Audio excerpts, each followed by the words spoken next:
percepatan penurunan stunting, maka diperlukan ada program peningkatan pemberdayaan ekonomi keluarga.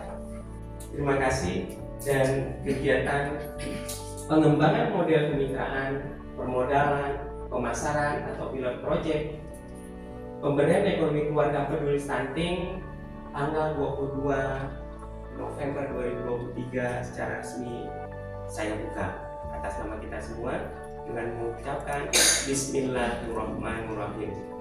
Assalamualaikum warahmatullahi wabarakatuh. Waalaikumsalam.